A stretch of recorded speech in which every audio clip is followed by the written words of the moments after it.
ರಾಜ್ಯ ಸರ್ಕಾರ ಈ ರೀತಿ ಸುಳ್ಳು ಹೇಳ್ತಕ್ಕಂಥದ್ದು, ಏಕೆಂದರೆ ನಾವು ಸತ್ಯನೇ ಹೇಳ್ತೀವಿ ಅಂತಾರೆ. ಇವತ್ತು ಒಂದು ಕಡೆ ಹೇಳ್ತಾರೆ ಕೇಂದ್ರ ಸರ್ಕಾರದ್ದು ಕೇವಲ 20% ಈ ಒಂದು ಯೋಜನೆಗೆ ಹಣ ಕೊಡೋದು, ಇನ್ನು ಉಳಿದಿದ್ದು ರಾಜ್ಯ ಸರ್ಕಾರದ್ದೇ ಮೇಜರು ಅಂತಕ್ಕಂಥದ್ದು ಹೇಳ್ತಾರೆ. ಈಗ ರಾಜ್ಯ ಸರ್ಕಾರ ಹೆಚ್ಚಿನ ಹಣವನ್ನು ಇದಕ್ಕೆ ಬಂಡವಾಳ ಹಾಕಿದಾಗ ಕೇಂದ್ರ ಸರ್ಕಾರದ್ದು ಕೇವಲ 20% ಇದ್ದಾಗ ಕೇಂದ್ರ ಸರ್ಕಾರದಲ್ಲಿಂದ ಈಗ ಅವ್ರ ಮೇಲೆ ದೋಷ ಏನು ಹೊರಡಿಸ್ತಾ ಇದ್ದಾರೆ. ಕೇಂದ್ರ ಸರ್ಕಾರ ಹೇಳಿದ್ದಾರೆ ಅದು ಅರ್ಬನ್ ಡೆವಲಪ್ಮೆಂಟ್ ಡಿಪಾರ್ಟ್ಮೆಂಟಿಗೆ ಬರುತ್ತೆ ಅಂತಕ್ಕಂಥದ್ದು ಏನು ಹೇಳ್ತಾ ಇದ್ದಾರೆ ಈಗ ರಾಜ್ಯ ಸರ್ಕಾರದಲ್ಲಿ.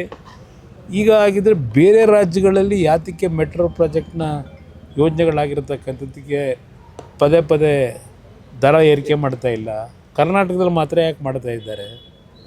ಇಲ್ಲಿ ಇವ್ರು ಹೇಳ್ತಕ್ಕಂಥದ್ದು ನಮ್ಮದು ಹೆಚ್ಚಿನ ಪಾಲಿದೆ ಬಂಡವಾಳ ಅಂತಕ್ಕಂಥ ಹೇಳೋರು, ಅಧಿಕಾರ ಇವ್ರಿಗಿದೆಯೋ ಅವ್ರಿಗಿದೆಯೋ ದರ ನಿಗದಿ ಮಾಡೋದು. ಅದರಿಂದ ಮುಖ್ಯಮಂತ್ರಿಗಳ ಈ 2.5 ವರ್ಷದಿಂದ ಪ್ರತಿಯೊಂದು ವಿಷಯಗಳನ್ನು ಇವ್ರು ಮಾಡ್ತಕ್ಕಂಥ ಹಲವಾರು ತಪ್ಪು ನಿರ್ಣಯಗಳು ಜನವಿರೋಧಿ ನೀತಿನ ಕೇಂದ್ರ ಸರ್ಕಾರದ ಮೇಲೆ ಆಗ್ತಕ್ಕಂಥ ಚಾಳಿ ಇವರಿಗೆ.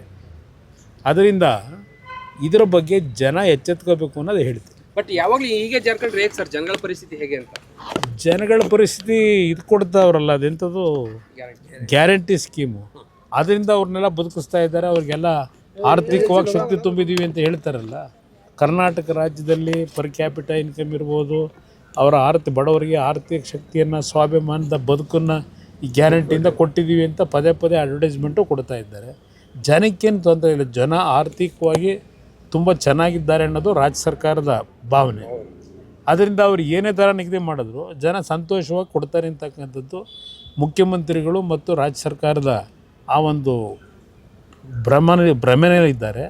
ಜನ ತೀರ್ಮಾನ ತಗೋಬೇಕು. ಸರ್ಕಾರ ಸರ್ ಹೈಕಮಾಂಡ್ ಎಷ್ಟು ಹೇಳಿದ್ರು ಯತೀಂದ್ರ ಸಿದ್ದರಾಮಯ್ಯ ಅವ್ರಿಗೆ ಸೇರಿರೋದು ನಾನು ಯಾಕೆ ಮಾತಾಡ್ತೀನಿ. DCM ಅವರು ಕೂಡ ಯತೀಂದ್ರ ಅವರ ಹೈಕಮಾಂಡ್ ಅಂತ ಹೇಳ್ತಾರೆ. ಈಗ ಆ ವಿಷಯ ಕಾಂಗ್ರೆಸ್ ಸರ್ಕಾರಕ್ಕೆ ಸೇರಿರೋದು, ಕಾಂಗ್ರೆಸ್ ಪಕ್ಷಕ್ಕೆ ಸೇರಿರೋದು.